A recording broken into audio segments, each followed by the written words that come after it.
السلام علیکم میرے پیارے لسنرز۔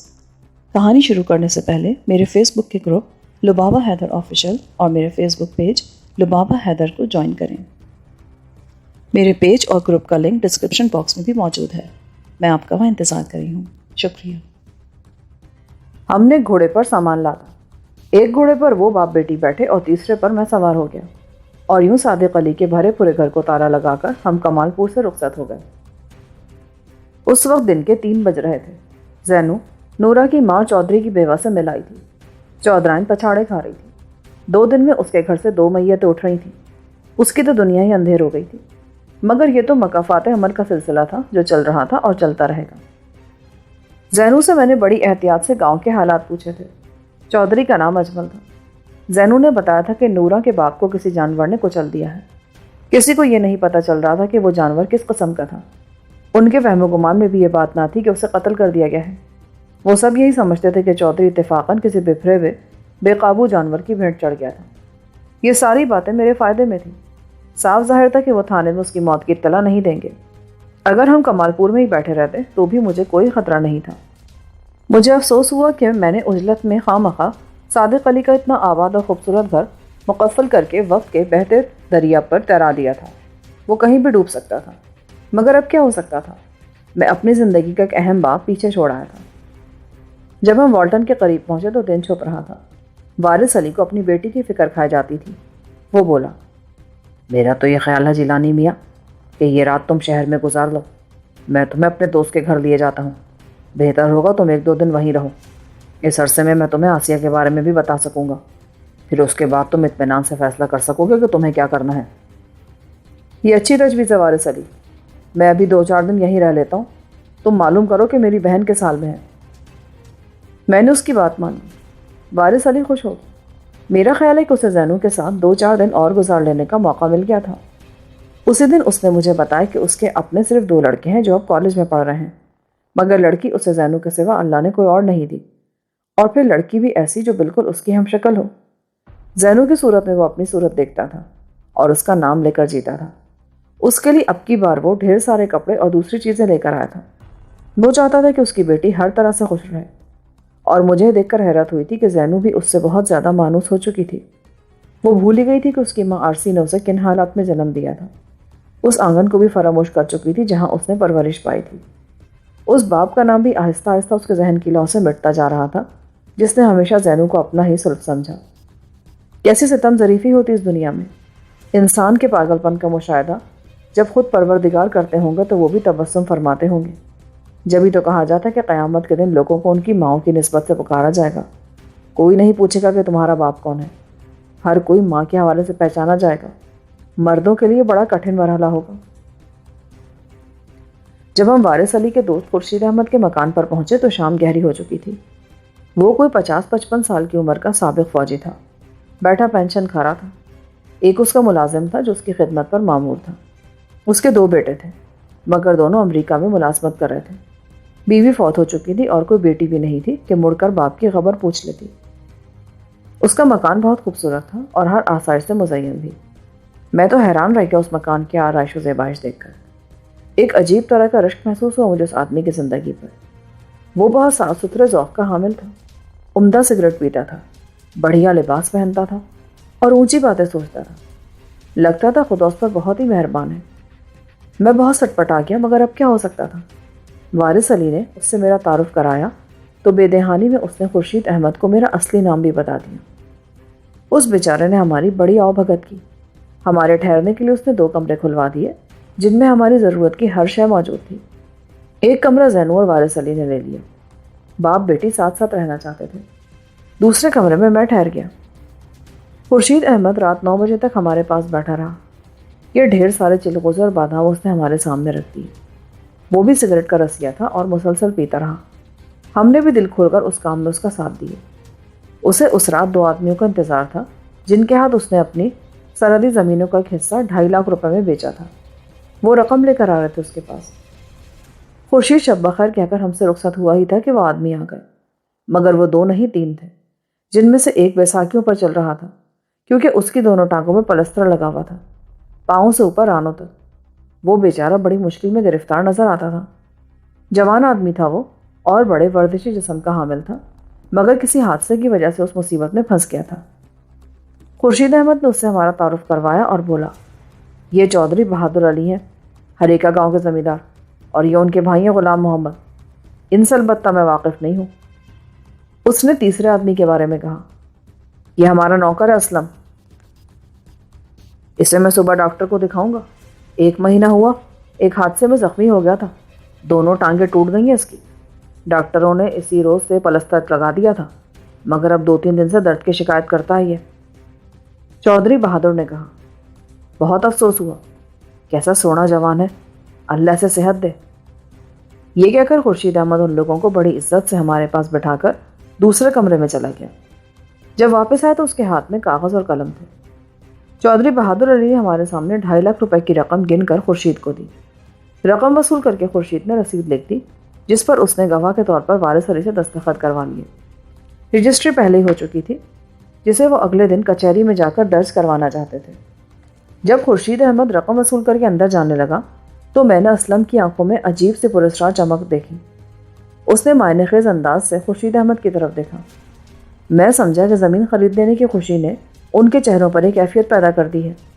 ظاہر ہے کسی زمیندار کے لیے اس سے بڑی بات اور کیا ہو سکتی ہے کہ کچھ اور زمین اس کے قبضے میں آ جائے۔ خورشید نے رقم لے جا کر دوسرے کمرے میں رکھ دی۔ وہ جب واپس آیا تو اس کا ملازم بھی اس کے ہمراہ تھا۔ وہ ان کے لیے کھانا لایا تھا، بڑی سی ٹرے اٹھا رکھی تھی اس نے۔ وہ کھانا کھاتے رہے اور زمین کے بارے میں باتیں کرتے رہے۔ مجھے ان کے کسی مسئلے سے کوئی دلچسپی نہیں تھی۔ میرا ذہن ایک ہی نقطے پر مرکوز تھا، اور وہ نقطہ تھا آسیہ۔ اس سے ملنے کی آرزو دم بدم بڑھتی چلی جا رہی تھی۔ جب سے وارث علی نے بتایا تھا کہ وہ اسی شہر میں ہے اور جیل میں بند ہے، اس وقت سے میری حالت ماہی بیاب جیسی ہو گئی تھی۔ خورشید کے مہمانوں نے کھانا کھایا اور پھر اسی وقت وہاں سے رخصت ہو گئے۔ وہ اپنے کسی عزیز کے یہاں رات گزارنا چاہتے تھے جو ادھر گوال منڈی میں رہتا تھا۔ وہ گھر سے نکلے تو ہم نے بھی اپنے خوابے کے جزیروں کی راہ لی۔ زینو اور وارث علی الگ کمرے میں جا سوئے اور میں الگ کمرے میں لیٹ گیا۔ ہمارے میزبان نے ضرورت کی ہر شے ہمیں مہیا کر دی تھی۔ میرے کمرے میں بھی سوئی گیس کا ہیٹر لگا تھا اور زینو کے کمرے میں بھی، جس کی وجہ سے ہمیں سردی کی شدت نے زیادہ ہراساں نہیں کیا۔ مگر میرا ذہن کچھ اس حد تک ویران اور اجڑا ہوا تھا کہ نیند بھی اس پر غالب نہ آ سکی، اور میں بستر کی بے رحم تنہائی میں آدھی رات تک پڑا کروٹیں بدلتا رہا۔ میری سمجھ میں نہیں آتا تھا کہ میں کیا کروں۔ زندگی ایک طویل لائنجل معمہ بن کر رہ گئی تھی، اور اس کی پیش در پیش گرہوں میں مجھے آسیہ یہ الجھی نظر آتی تھی کہ ہر لمحے اس کا سانس گھٹتا تھا۔ اس وقت رات کا 1 بج رہا تھا کہ اچانک مجھے محسوس ہوا کہ ہیٹر بجھ رہا ہے۔ بھگ بھگ کی ہلکی سی آواز ابھری اور پھر ہیٹر کا چہرہ تاریک ہونے لگا۔ اس کی سرخی مدھم پڑی اور پھر تھوڑی ہی دیر بعد ہیٹر سرد ہو گیا۔ میں نے کوئی دھیان نہیں دیا۔ بستر گرم تھا اور کمرے کی فضا بھی تپ رہی تھی۔ میں چپ چاپ بستر پر پڑا رہا، مگر ابھی زیادہ دیر نہیں ہوئی تھی کہ مجھے شدید گھٹن کا احساس ہونے لگا۔ سوئی گیس سارے کمرے میں پھیل چکی تھی۔ یہ بڑی تکلیف دہ صورتحال تھی۔ مجھے یاد ہی نہ رہا کہ ہیٹر بجھ جانے کی وجہ سے سوئی گیس برابر خارج ہو رہی تھی اور اس نے پھیل کر کمرے کی ہوا میں زہر بھر دیا تھا۔ مجھے اپنا دم گھٹتا محسوس ہوا تو میں نے ہیٹر بند کیا اور کمبل لپیٹ کر صحن میں جا نکلا۔ صحن ایسا تھا کہ اس کے چاروں طرف چوکور صورت میں عمارت استادہ تھی۔ ٹھیک اسی لمحے خورشید احمد کے کمرے میں روشنی ابھری، مگر فوراً ہی بجھ گئی۔ یوں لگا جیسے کسی نے ٹارچ جلائی تھی۔ روشنی بڑی مدھم اور پیلی پیلی سی تھی، جس کا چمکارا ٹارچ ایسا تھا۔ میں دبے پاؤں ادھر کو پڑھا۔ حیرت مجھے یہ تھی کہ خورشید احمد کو ٹارچ جلانے کی کیا ضرورت ہے؟ وہ خود اٹھتے تو کمرے کا بلب جلاتے۔ یوں ہی تجسس کا مارا میں ان کے کمرے کی بڑی کھڑکی کے سامنے جا پہنچا۔ اس کھڑکی کے باہر لوہے کی جالی لگی ہوئی تھی۔ اندر کی طرف 8 فٹ اونچے شیشے لگے تھے اور ان شیشوں کے پیچھے بڑے بڑے پردے لٹکے تھے۔ میں نے اس کھڑکی کے سامنے رک کر اندر کی آہٹوں پر کان دھرے تو مجھے محسوس ہوا کہ آہنی الماری کو کوئی شخص کھول رہا تھا۔ آوازیں ایسی تھی جیسے کوئی اس الماری سے زور آزمائی کر رہا ہے۔ میں کمرے کے دائیں ہاتھ کی چھوٹی کھڑکی کی طرف بڑھا۔ اتفاقاً مجھے اس کھڑکی کے اندر لگے شیشے کے ساتھ لٹکے پردے میں پور بھر ایسی جگہ ملی جس سے میں اندر جھانک سکتا تھا۔ اب جو میں اس جھری سے سامنے دیکھتا ہوں تو مجھے اپنی آنکھوں پر اعتبار ہی نہیں آیا۔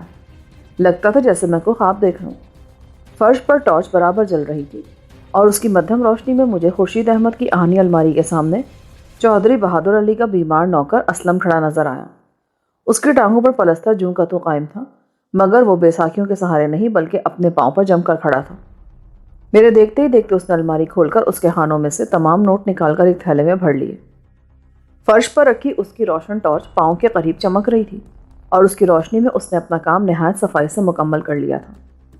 اسلم سے ذرا فاصلے پر اپنے لمبے چوڑے خوبصورت سے آبنوسی رنگ کے پلنگ پر خورشید احمد لیٹا تھا، مگر وہ بے حس و حرکت تھا۔ منہ اس کا لحاف سے باہر تھا اور یوں لگتا تھا کہ وہ ابدی نیند سو چکا ہے۔ یہ سب کچھ میرے لیے ناقابل برداشت تھا۔ اسلم نے اپنا وہ بھاری بھرکم تھیلا کندھے پر لٹکایا، اپنا چہرہ ڈھانٹے میں سے لپیٹ لیا، مگر پھر اس نے ٹارچ اٹھائی اور کوٹ کی جیب سے پستول نکال کر سیدھے ہاتھ میں تھام لیا اور کمرے کے دروازے کی طرف بڑھا۔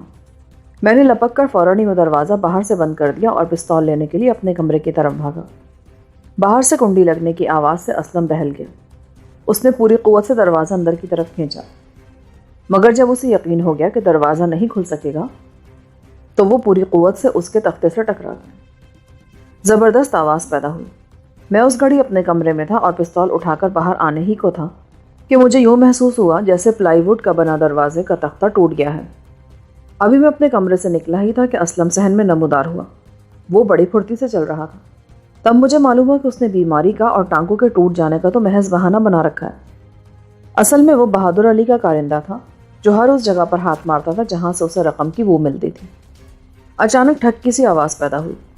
ایک گولی میرے دائیں ہاتھ مجھ سے 6 انچ کے فاصلے پر دروازے کے تختے میں لگی۔ اسلم نے مجھے دیکھتے ہی مجھ پر گولی چلا دی تھی۔